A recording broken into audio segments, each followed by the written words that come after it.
علیک یا رسول اللہ، الصلاۃ والسلام علیک یا حبیب اللہ، الصلاۃ والسلام علیک یا رحمت للعالمین، الصلاۃ والسلام علیک یا خاتم النبیین صلی اللہ علیہ وآلہ وسلم۔ اللہم صلی علی محمد وآل محمد۔ جو بھی میرا بھائی میری بہن میری اس ویڈیو کو دیکھے، اللہ پاک امام سجاد امام زین العابدین علیہ الصلاۃ والسلام کے صدقے اس کی تمام پریشانیاں دور فرمائے اور اس کی ساری فیملی کو سدا شاد و آباد فرمائے۔ پنجتن پاک کا گھرانہ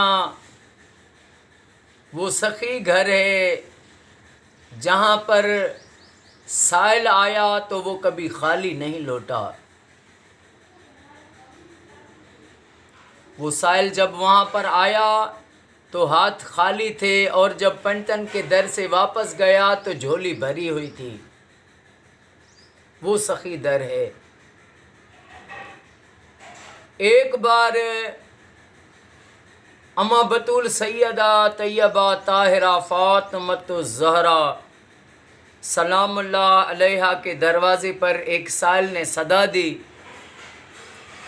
اما بطول سیدہ فاطمۃ الزہرا کے دروازے پر جناب سلمان فارسی وہ بھی تشریف فرما تھے، تو اما خاتون جنت نے حضرت سلمان فارسی کو فرمایا کہ یہ میری چادر لے جاؤ، اس کو بیچو، جو پیسے ملیں اس غریب کی مدد کرو، اس کو دے دو۔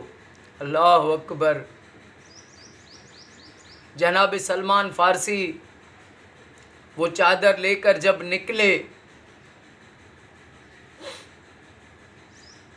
جیسے آ رہے تھے تو اس نے دیکھا کہ ایک جگہ گھر ہے، وہاں سے ایک یہودی تھا وہ نکلا۔ اس یہودی کو جناب سلمان فارسی نے کہا میں یہ چادر بیچنا چاہتا ہوں، تم لوگے؟ اس نے چادر کو جیسے دیکھا تو دیکھ دیکھ کے اور کہا کہ تم یہاں رکو میں آتا ہوں۔ وہ گیا، اس نے توریت بہت پڑھا تھا، یہودی نے توریت کا بہت اس نے مطالعہ کیا تھا۔ وہاں پر گیا، پھر اس نے توریت میں پڑھا، پھر لوٹ کر آیا، پھر چادر کو دیکھنے لگا اور دیکھتے دیکھتے کہا کہ تم مجھے اپنے نبی حضرت محمد مصطفیٰ صلی اللہ علیہ وآلہ وسلم کے پاس لے کر چلو۔ جناب سلمان فارسی اس کو آقا کریم صلی اللہ علیہ وآلہ وسلم کے پاس لے کے آئے۔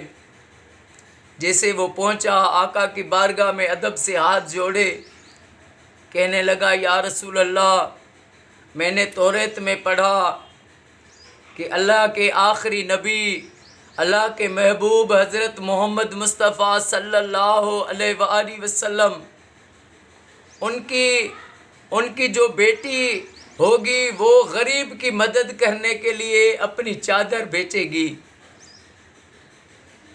یا رسول اللہ، مجھے کلمہ بھروائیں، مجھے اپنا امتی کریں۔ تو اس پھر یہودی نے آقا کریم صلی اللہ علیہ وآلہ وسلم پر کلمہ بھرا، لا الہ الا اللہ محمد رسول اللہ صلی اللہ علیہ وآلہ وسلم، آقا کا امتی ہو گیا۔ تو جناب سلمان فارسی نے اس کو کہا کہ اب تو چادر لے لے۔ وہ رو کر کہنے لگا جب میں یہودی تھا تو میں نے اس چادر کو ہاتھ بھی نہیں لگایا، اب میں آقا کا امتی ہو گیا ہوں، اس پاک چادر کو ہاتھ کیسے لگاؤں گا؟ اللہ اکبر۔ تو بنی ہاشم کی جو پاک بیبیاں تھیں وہ چادریں پہنتی تھی، سروں پر کالے رنگ کی چادریں، کالے رنگ کی چادریں وہ پہنا کرتی تھی سر پر۔ تو کربلا میں کربلا میں جب علی اکبر شہید ہو گئے، مولا علی اکبر کی لاش کو جب خیموں میں لے گئے تو وہاں پر جناب سیدہ زینب سلام اللہ علیہ کی جو چادر تھی وہ سرخ تھی۔ کسی نے دیکھا تو وہ کہنے لگے کہ یہ پاک پردے دار جو ان کی چادریں کالے رنگ کی ہوتے ہیں، آج اس بی بی نے سرخ چادر پہنی ہے۔ اس کو بتایا گیا یہ چادر کالی ہی تھی، لیکن اکبر کے خون سے یہ لال ہو گئی ہے، یا اس سے